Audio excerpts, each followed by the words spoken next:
नमस्कार बंधुरा तुम्हार पाकशालाय तुम्हादेर सकलके स्वागत। बहुदिन पर आमी आबार आमार चैनेले भिडियो आपलोड करछि।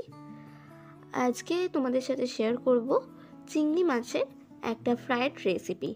एटा आमी पुरो निजेर मतो करे बानिয়েছি। कि करे बानाচ্ছি देखे नाओ। प्रथमे निয়েছি चिंगड़ी माछ, एगुलोके भालो करे परिष्कार करे धुए निते होबे। तारपर एर मধ্যে दिए दिलाम नुन, दिए दिलाम लेबुर रस और दिए देबो सया सस देबो।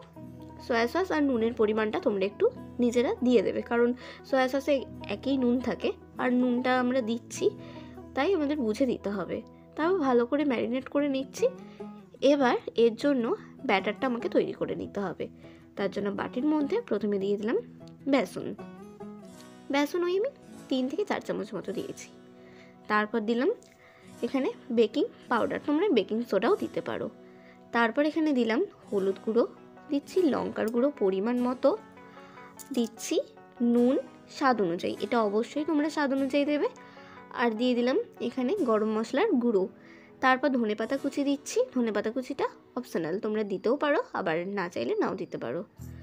এখানে দিয়ে দিলাম আদা রসুন বাটা।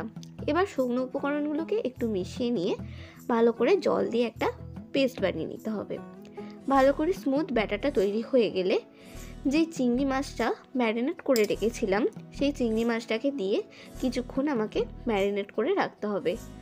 আমার এখানে ব্যাটারটা একটু পাতলা হয়ে গেছিলো, তোমরা চাইলে আর একটু ঘন করে নিতে পারো।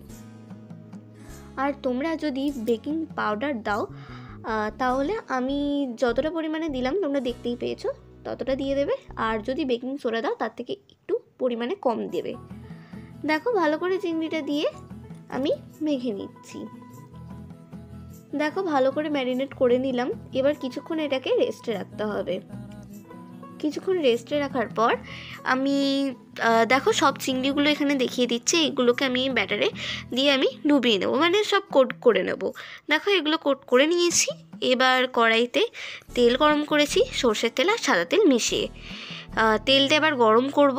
তারপর তেলটা ভালো করে গরম হয়ে গেলে যে চিংড়ি মাছগুলো ব্যাটারে দিয়ে রেখেছিলাম সেগুলো দিয়ে আমি ভালো করে গোল্ডেন কালার করে ভেজে নেব। চিংড়ি মাছ এমনিতেই ভাজতে বেশি সময় লাগে না, অল্প সময় লাগে, তাই আমি গোল্ডেন কালার এলে তুলে নেব। অবশ্যই দু পিঠ ভালো করে ভেজে নিতে হবে। দেখো চিংড়ি মাছগুলো তেলটা দিয়ে দেওয়ার পর, মানে তেলটা গরম হয়ে যাবার পর এই চিংড়ি মাছগুলো আমি দিয়ে দিচ্ছি। চিংড়ি মাছগুলো প্রায় আমার ভাজা হয়ে গেছে। দেখো একটা চিংড়ি মাছ আমি উল্টেও দিলাম, আরও বাকিগুলো আমি ভালো করে উল্টে নিয়ে সব কটা ভেজে নিচ্ছি। চিংড়ি মাছটা আমার হয়ে গেছে। এই রেসিপিটি যদি তোমাদের ভালো লেগে থাকে অবশ্যই লাইক কমেন্ট শেয়ার করো, আর আমার চ্যানেলটিকে সাবস্ক্রাইব করে আমার পাশে থেকো, আর বেল আইকনটি প্রেস করে দিও নতুন ভিডিওর নোটিফিকেশন পাওয়ার জন্য। বাই।